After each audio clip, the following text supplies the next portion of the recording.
చంద్రబాబు నాయుడు ఢిల్లీ వెళ్లారు. 2014, 2019 మధ్య కాలంలో 29 సార్లు ఇలాగే ఢిల్లీ వెళ్లారు. తాజాగా ముఖ్యమంత్రి అయిన తరువాత తొలిసారి ఢిల్లీ వెళ్తున్నారు. ఢిల్లీ వెళ్లి ఆయన ఏం చేస్తారు? గతంలో తాను సాధించలేకపోయిన హోదాను సాధిస్తారా? రైల్వే జోన్ పట్టుకు వస్తారా? విజయవాడకు మెట్రో తెస్తారా? విభజన హామీలు అమలు చేయిస్తారా?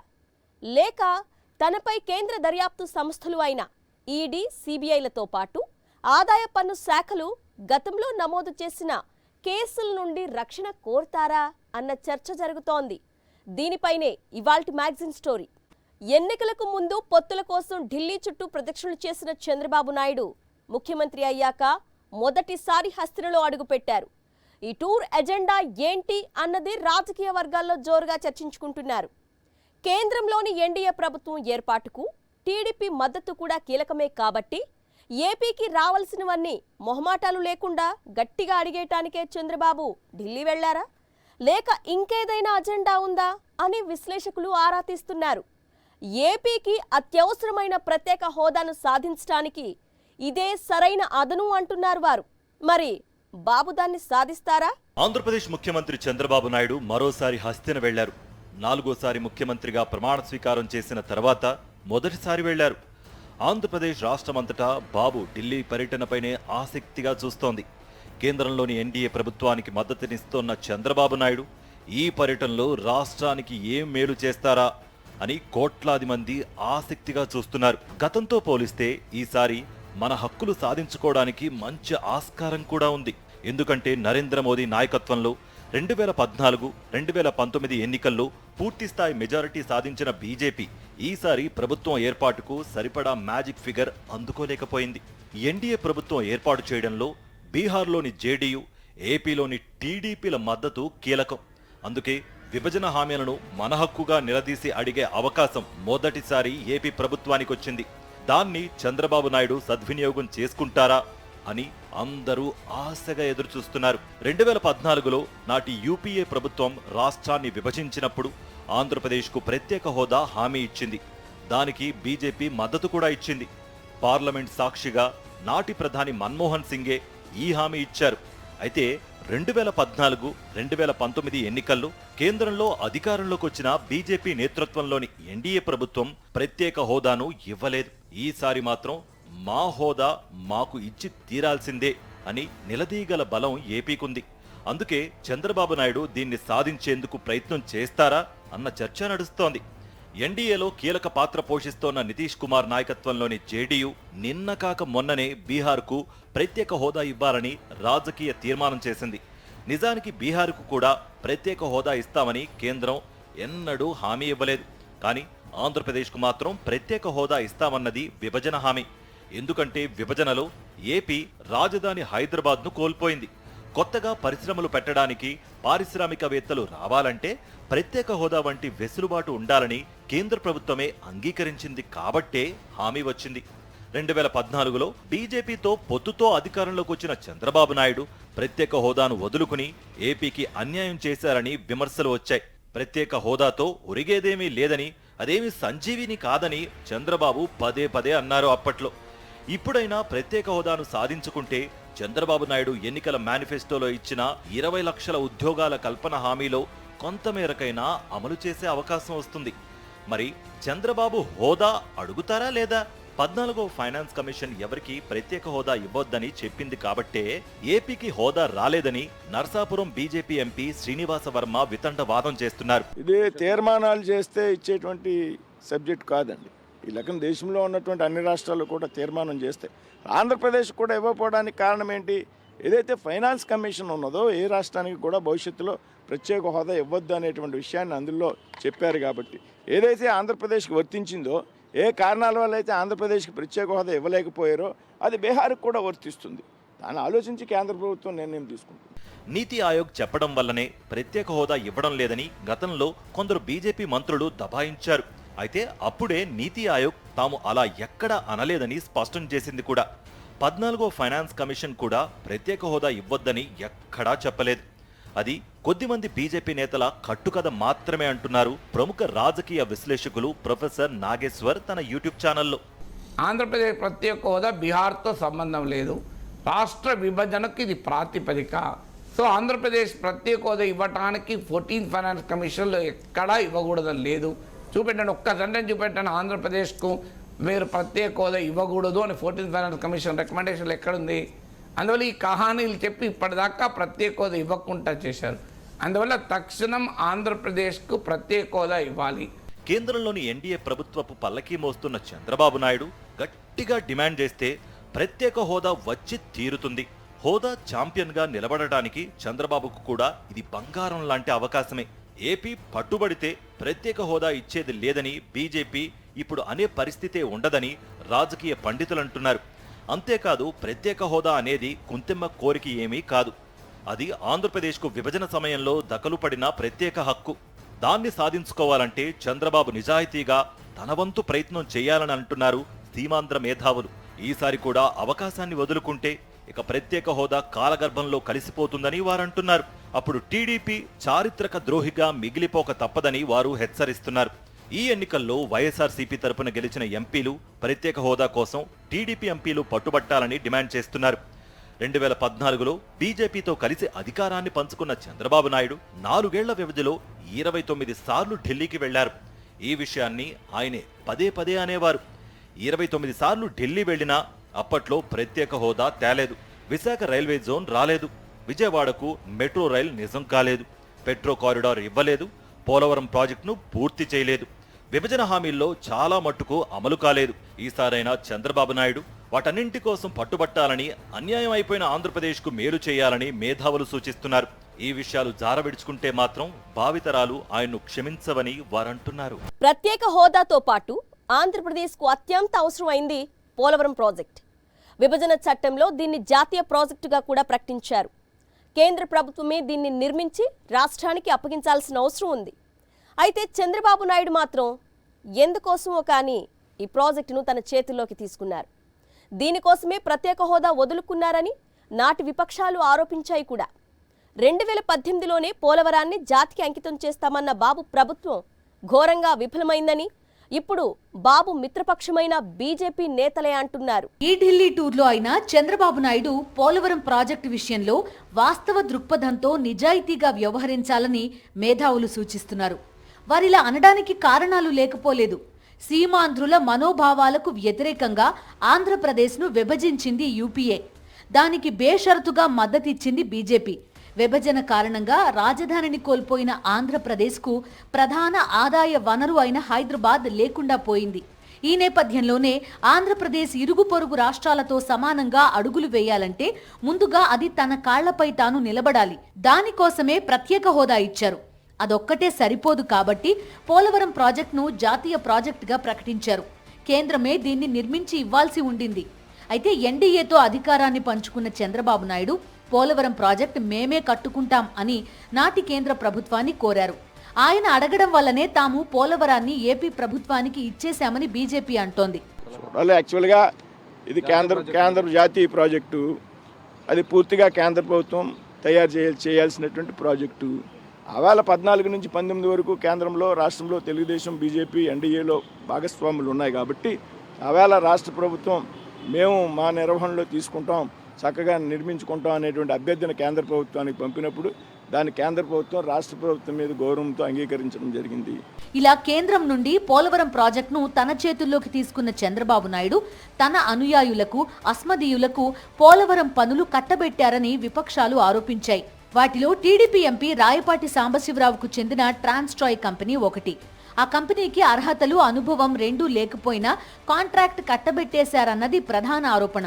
2018 కల్లా పోలవరాన్ని జాతికి అంకితం చేస్తామని చంద్రబాబు నాయుడి ప్రభుత్వంలో సాగునీటి మంత్రి దేవినేని ఉమామహేశ్వరరావు అసెంబ్లీ సాక్షిగా శపథం చేశారు. జాతీయ ప్రాజెక్టుగా పోలవరం ప్రాజెక్ట్ కేంద్రంలో నరేంద్ర మోడీ గారు, ఇక్కడ ముఖ్యమంత్రి చంద్రబాబు నాయుడు గారు తప్పకుండా 2018 కల్లా పోలవరం ప్రాజెక్ట్ చేసి తీరతాం, చేసి తీరతాం, చేసి తీరతాం.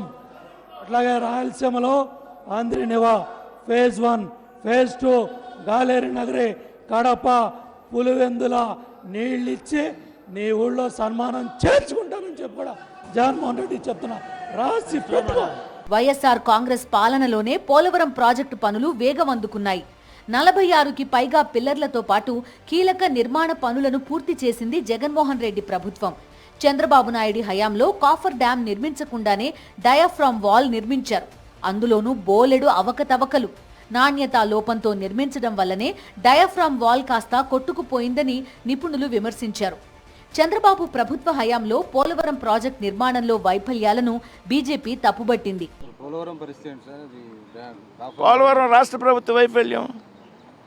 రాష్ట్ర ప్రభుత్వం ఇప్పుడు ఏదైతే క్వాలిటీ లేనటువంటి కన్స్ట్రక్షన్ జరిగింది అక్కడ, ఏదైతే అప్పుడు కాపర్ డ్యామ్ విషయంలో కానీ డయాఫ్రామ్ వాల్ విషయంలో కానీ అది మళ్ళీ తిరిగి పునర్నిర్మించాలనేటువంటి విషయం కనపడతా ఉంది.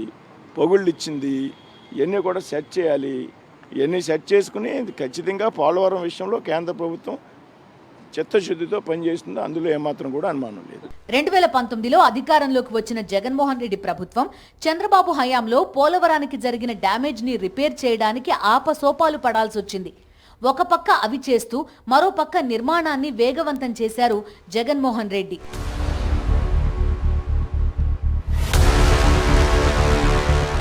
తన 5 ఏళ్ల పాలనలో పోలవరాన్ని పట్టించుకోని చంద్రబాబు నాయుడు ఈసారైనా కేంద్రం నుండి నిధులు సాధించి పోలవరాన్ని పూర్తి చేస్తారా అన్నది ప్రశ్న.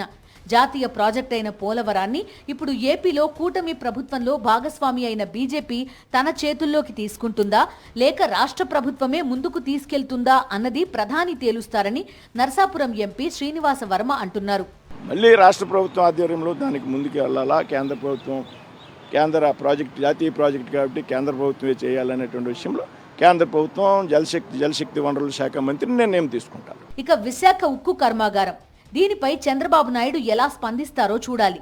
విశాఖ ఉక్కును ప్రైవేటీకరించాలని కేంద్రం నిర్ణయించినప్పుడు దాన్ని అప్పటి ముఖ్యమంత్రి జగన్మోహన్ రెడ్డి నిర్ద్వంద్వంగా ఖండించారు. ఉక్కు కర్మాగారాన్ని ప్రైవేటీకరించొద్దని లేఖ రాశారు. విశాఖ ఉక్కును లాభాల బాటలో నడిపించడానికి ఏం చెయ్యాలో ఆ లేఖలోనే కొన్ని సిఫార్సులు కూడా చేశారు జగన్మోహన్ రెడ్డి.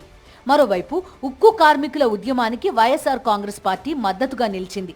ఇప్పుడు బీజేపీతో కలిసి అధికారాన్ని పంచుకుంటోన్న చంద్రబాబు నాయుడు, బీజేపీ మిత్రపక్షంగా ఉన్న జనసేన అధినేత పవన్ కళ్యాణ్ అధికారంలో ఉన్నారు. విశాఖ ఉక్కు ప్రైవేటీకరణను ఆపడానికి బీజేపీపై ఒత్తిడి పెంచడానికి అవసరమైన ఎంపీల బలం వారికుంది. ఆంధ్రుల ఉక్కుగా అభివర్ణించే విశాఖ ఉక్కును కాపాడేందుకు ఈ ఢిల్లీ టూర్లో చంద్రబాబు నాయుడు ఏదైనా చేస్తారా అని కార్మికులు ఎదురుచూస్తున్నారు. విభజన చట్టంలో విశాఖ రైల్వే జోన్ గా ప్రకటిస్తామన్నారు. విజయవాడకు మెట్రో రైల్ ప్రాజెక్ట్ ఇస్తామన్నారు. ఏపీకి పెట్రో కారిడార్ ఏర్పాటు చేస్తామన్నారు. అయితే వీటిలో ఏ ఒక్కటి కార్యరూపం దాల్చలేదు. విశాఖ రైల్వే జోన్ ఏర్పాటుకు అవసరమైన భూమిని జగన్మోహన్ రెడ్డి ప్రభుత్వం కేటాయించినా కూడా జోన్ ఏర్పాటు చేయకుండా కేంద్ర ప్రభుత్వం తాత్సారం చేసింది. దీని విషయంలో చంద్రబాబు నాయుడు ఏపీ ప్రయోజనాలు పరిరక్షించేలా వ్యవహరించాలని ఉత్తరాంధ్రవాసులు కోరుతున్నారు. ప్రత్యేక హోదా, విభజన హామీల అమలు గురించి చంద్రబాబు నాయుడు గట్టిగా నిలదీయలేకపోతే ఆయన ఇంకెందుకో మౌనంగా ఉండిపోయారని అనుకోవలసి వస్తుందంటున్నారు విశ్లేషకులు. 2018లో ఎన్డీఏ నుండి టీడీపీ బయటకొచ్చిన తర్వాత చంద్రబాబు నాయుడి పీఏ శ్రీనివాస్ ఇంట్లో నిర్వహించిన ఐటీ సోదాల్లో భారీ మొత్తంలో నగదు లావాదేవీలను కనుగొన్నారు. అయితే ఆ తర్వాత శ్రీనివాస్ అమెరికా పరారయ్యారు. ఈ కేసులో చంద్రబాబు నాయుడికి ఐటీ శాఖ అధికారులు నోటీసులు జారీ చేశారు. అదేవిధంగా స్కిల్ కార్పొరేషన్లో అక్రమాలు జరిగాయంటూ కేంద్రం పరిధిలోని ఎన్ఫోర్స్మెంట్ డైరెక్టరేట్ నిర్ధారించింది. అందులో చంద్రబాబు నాయుడి పాత్ర ఉందని కూడా ఈడీ నివేదిక తేల్చింది. ఈ కేసులకు సంబంధించి న్యాయస్థానాల్లో విచారణ జరుగుతున్న తరుణంలో ఎన్నికలొచ్చాయి.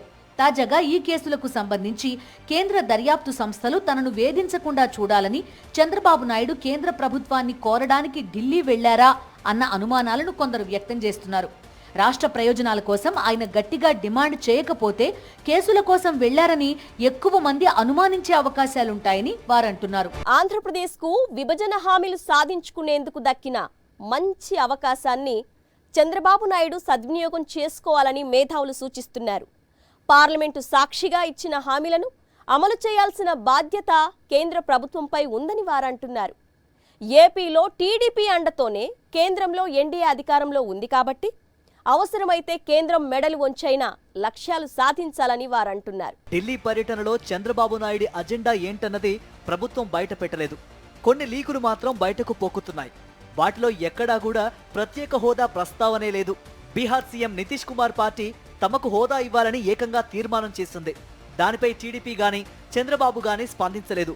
హోదాను ఇక ముగిసిన అధ్యాయంగానే చంద్రబాబు భావిస్తూ ఉండొచ్చంటున్నారు సీనియర్ జర్నలిస్ట్ కేబీజీ తిలక్. మీడియాకి ఇస్తున్న ఈ లీకుల్లో ఎక్కడా కూడా ప్రత్యేక హోదా అడుగుతామనే మాట బయటికి రావడం లేదు. కేవలం అమరావతి రాజధాని నిర్మాణానికి అవసరమైన నిధులు దాదాపు 50,000 కోట్లు సహాయం చేయాలని, పోలవరం ప్రాజెక్టుకి నిధులు ఇవ్వాలని ఆయన కోరబోతున్నట్టుగా ఉన్న సమాచారం. అంతే తప్ప ప్రత్యేక హోదా అడుగుతారని మాత్రం నేను అనుకోవడం లేదు. ఇప్పటి వరకు ప్రభుత్వం వైపు నుంచి వస్తున్న లీకుల్లో కూడా ఆ స్పష్టత లేదు. బీహార్ రాష్ట్ర ప్రభుత్వం బీహార్ రాష్ట్రానికి ప్రత్యేక హోదా ఇవ్వాలని అక్కడి అధికార పార్టీ జేడీయూ తీర్మానం చేసింది. ఆ తీర్మానం చేసి కూడా ఇప్పటికీ 3 రోజులు గడిచిపోయింది. అయినప్పుడు కూడా ఆ తీర్మానం మీద వ్యాఖ్యానించడం కానీ, స్పందించడం కానీ లేదు. తెలుగుదేశం పార్టీ కూడా తీర్మానం చేయడం కానీ జరగలేదు. అమరావతిపైనే చంద్రబాబు దృష్టి సారిస్తున్నట్లు కనిపిస్తోందంటున్నారు విశ్లేషకులు. పోలవరం ప్రాజెక్టు విషయంలోనూ టీడీపీ నిర్మాణాత్మకంగా అడుగులు వేయడం లేదంటున్నారు వారు. అసలు జాతీయ ప్రాజెక్ట్ అయిన పోలవరాన్ని చంద్రబాబు నాయుడు తమ చేతుల్లోకి ఎందుకు తీసుకున్నారో అర్థం కావడం లేదని వారంటున్నారు. పోలవరం ప్రాజెక్టును రాష్ట్ర ప్రభుత్వానికి ఇస్తే నిర్మాణ బాధ్యతలను, ప్రత్యేక హోదాను వదులుకుంటామని ఒక అంగీకారానికి వచ్చి కేంద్రంలోని బీజేపీ నాయకులతో ప్రత్యేక హోదాను తాకట్టు పెట్టి పోలవరం ప్రాజెక్టు నిర్మాణ బాధ్యతలను రాష్ట్ర ప్రభుత్వానికి తీసుకున్నారు. కానీ ఈ రాష్ట్ర ప్రభుత్వానికి ఇచ్చిన తర్వాత కేంద్రం రాష్ట్రం కలిసి పోలవరం ప్రాజెక్ట్ అథారిటీ ఒకటి ఏర్పాటు చేసి నిర్మాణ కార్యక్రమాలు సాగాలని చెప్పినప్పటికి కూడా చంద్రబాబు నాయుడు గారు ఏకపక్షంగా తనకు తోచిన విధంగా నిర్మాణ కార్యక్రమాలు చేపట్టి దాన్ని ఇబ్బందులు పాలు చేశారు. ఈ రోజున వైఎస్ఆర్ కాంగ్రెస్ పార్టీ మీద ఆ నెపం నెట్టుతున్నారు. అసలు కేంద్రం కట్టాల్సిన జాతీయ ప్రాజెక్టును రాష్ట్రం తీసుకోవాల్సిన అవసరం ఏమొచ్చింది? అది కేంద్రం దగ్గరే ఉంటే ఆ నింద కేంద్రం మీద ఉండేది కదా ఆలస్యం అయితే. ఎన్డీఏ ప్రభుత్వం ఏర్పాటులో కీలకంగా వ్యవహరిస్తున్న నితీష్ కుమార్, చంద్రబాబు నాయుళ్లపై పశ్చిమ బెంగాల్కు చెందిన తృణమూల్ కాంగ్రెస్ ఎంపీ కళ్యాణ్ బెనర్జీ సెటైర్లు సంధించారు. ఇండియా కూటమి నేతలను కేంద్ర దర్యాప్తు సంస్థలతో వేధించుకు తిన్న నరేంద్ర మోదీ తమ మిత్రపక్షాలకు చెందిన అవినీతి నేతలను మాత్రం కాపాడుకొస్తున్నారని ఆయన దుయ్యబట్టారు. బీజేపీ కూటమిలో చేరగానే అవినీతి పరులంతా వాషింగ్ మిషన్లో వేసినట్లు మత్సలేని నేతలైపోతారా అని ఆయన వ్యాఖ్యానించారు. What about Chandrasekhar Naidu? Chandrababu Naidu? What about Ajit Pawar? What about Prafulla Patel? Did CBI and ED arrested him? Chandrababu Naidu? Whether this case is still pending? जो सदस्य यहाँ के मेंबर नहीं है, ठीक है, चलिए टीडीपी लीडर्स चेंज कर देता है, एनसीपी लीडर्स चेंज कर देता है. आप जो बोल रहे हैं आप चेंज कर दे. Are they not corrupted? Whether the TDP top leader was not arrested by the ED CBI, by last government itself. He has become now honest. हाँ, वॉशिंग मशीन में कैसा क्लीन हो गया देखिए बीजेपी का साथ रहने के बाद ऐसा क्लीन हो गया. Now what a political compulsion is having. What a political compulsion. Narendra Modi ji, what a fate देखिए, क्या पॉलिटिकल कंपल्सन है. आपको भी डिसऑनेस्ट करप्ट लीडर्स के लेके सरकार बनाना पड़ता है. यही फेट है, फेट. చంద్రబాబును కేంద్ర దర్యాప్తు సంస్థలు ఎందుకు అరెస్టు చేయలేదో చెప్పాలంటూ కళ్యాణ్ బెనర్జీ చేసిన వ్యాఖ్యలు ఇప్పుడు చర్చకు దారితీస్తున్నాయి. చంద్రబాబు నాయుడు ఢిల్లీ పర్యటన దేనికోసమంటూ ఓ చర్చ జరుగుతోంది. ఏపీకి అవసరమైన హక్కుల సాధన కోసం ఆయన గొంతెత్తకపోతే మాత్రం తృణమూల్ ఎంపీ వ్యాఖ్యలు నిజమని నమ్మాల్సి వస్తుందంటున్నారు రాజకీయ పరిశీలకులు. కేంద్రం నిర్మించాల్సిన పోలవరాన్ని తన చేతుల్లోకి తీసుకున్న చంద్రబాబు దాన్ని సరిగ్గా నిర్మించే ప్రయత్నం చేయలేదంటున్నారు నిపుణులు. కాఫర్ డ్యాం నిర్మించకుండా డయాఫ్రమ్ వాల్ నిర్మించడమే దానికి నిదర్శనమంటున్నారు. పోలవరం ప్రాజెక్టుని ఎన్ని రకాలుగా తన చేతుల్లోకి తీసుకున్న తర్వాత పట్టసీమ పేరుతో కానీ ఆయన జరిపిన విన్యాసాలు, పోలవరం ప్రాజెక్టులో ముందు జరపాల్సిన నిర్మాణ కట్టడాలను కట్టకుండా జాప్యం చేయటం, కొన్ని చోట్ల ఖాళీలో వేయటం, తర్వాత కట్టాల్సినటువంటి ముందు కట్టడం, ఇలాంటి విన్యాసాలు చేయడం వల్ల ఆ ప్రాజెక్టు ఇప్పుడు 3 ఏళ్లుగా ఇబ్బందుల పాలవుతోంది. ఈ సందర్భంలోనే గత ఎన్నికలకు ముందు ప్రధానమంత్రి హోదాలో రాష్ట్రానికి వచ్చినటువంటి నరేంద్ర మోడీ గారు చెప్పిన మాటను, బహిరంగ సభలో చెప్పిన మాటను మనం గుర్తు తెచ్చుకోవాలి. పోలవరం ప్రాజెక్టు అనేది చంద్రబాబు నాయుడు గారికి ఏటీఎం లాగా ఉపయోగించుకున్నారు అని బహిరంగ సభలో చెప్పారు. పోలవరం ప్రాజెక్టులో కీలకమైనది పునరావాసం కల్పించడం. దానికి చంద్రబాబు నాయుడు 2014 నాటి ధరలకు ఒప్పుకొని తప్పు చేశారు. అయితే జగన్మోహన్ రెడ్డి హయాంలో ఆ అంచనాలను పెంచాలని పట్టుబట్టడమే కాకుండా ఇంచుమించు కేంద్రం సానుకూలంగా స్పందించేలా చేసుకోగలిగారు. దానికి ఆమోదముద్ర పడాల్సిన సమయంలో ప్రభుత్వాలు మారాయి. ఇప్పుడు చంద్రబాబు నాయుడు ముఖ్యమంత్రి అయ్యారు. జగన్మోహన్ రెడ్డి ఇంచుమించు సాధించిన ఆ కార్యక్రమాన్ని చంద్రబాబు నాయుడు పూర్తి చేసి పోలవరం ప్రాజెక్టు పూర్తికి దోహదపడాలని నిపుణులు కోరుతున్నారు. చంద్రబాబు నాయుడికి సుదీర్ఘ రాజకీయ అనుభవం ఉంది. ఇప్పటికే 3 సార్లు ముఖ్యమంత్రిగా వ్యవహరించారు. తన అనుభవాన్నంతా రంగరించి ఆంధ్రప్రదేశ్ ప్రయోజనాలు పరిరక్షించడానికి ఆయన అహర్నిశలు కృషి చేయాలని ఏపీ మేధావులు సూచిస్తున్నారు. దీని విషయంలో రాజకీయాలు పక్కన పెట్టి ప్రజాక్షేమము, రాష్ట్ర అభివృద్ధికి పెద్దపీట వేయాలని వారంటున్నారు. ఇది వాల్టి మ్యాగజైన్ స్టోరీ.